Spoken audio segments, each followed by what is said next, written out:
Honey റോസിന്റെ പരാതിയിൽ മുൻകൂർ ജാമ്യം തേടി രാഹുൽ ഈശ്വർ ഹൈക്കോടതിയെ സമീപിച്ചു. നാളെ ജാമ്യ ഹർജി കോടതി പരിഗണിച്ചേക്കും. അതേസമയം പരാതിയിൽ നിയമോപദേശം കിട്ടിയ ശേഷമേ കേസ് എടുക്കണമോ എന്ന കാര്യത്തിൽ പോലീസ് തീരുമാനമെടുക്കുകയുള്ളൂ.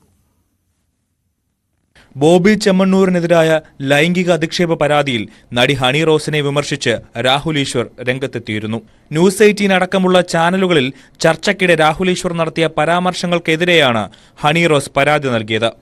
രാഹുൽ ഈശ്വറിന്റെ നേതൃത്വത്തിൽ തനിക്കെതിരെ സംഘടിതമായി നടക്കുന്ന സൈബർ ആക്രമണത്തിൽ നടപടി വേണമെന്നാണ് പരാതിയിലെ ആവശ്യം. പൊതുബോധം തനിക്കെതിരാക്കാനാണ് രാഹുൽ ഈശ്വർ ശ്രമിക്കുന്നതെന്നും ഹണി റോസ് പരാതിയിൽ ചൂണ്ടിക്കാട്ടുന്നു. ഇതുമായി ബന്ധപ്പെട്ട ഫേസ്ബുക്ക് പോസ്റ്റുകളുടെ അടക്കം പകർപ്പുകളും പരാതിയുടെ ഭാഗമാക്കിയിട്ടുണ്ട്. ഈ സാഹചര്യത്തിലാണ് രാഹുൽ ഈശ്വർ മുൻകൂർ ജാമ്യം തേടി ഹൈക്കോടതിയെ സമീപിച്ചത്. ജാമ്യാപേക്ഷ കോടതി നാളെ പരിഗണിച്ചേക്കും. ഹണി റോസിനെ താൻ ലൈംഗികമായി അധിക്ഷേപിച്ച ഒരു വാക്കെങ്കിലും കാണിച്ചു തന്നാൽ ജയിലിലേക്ക് പോകാൻ തയ്യാറാണെന്നും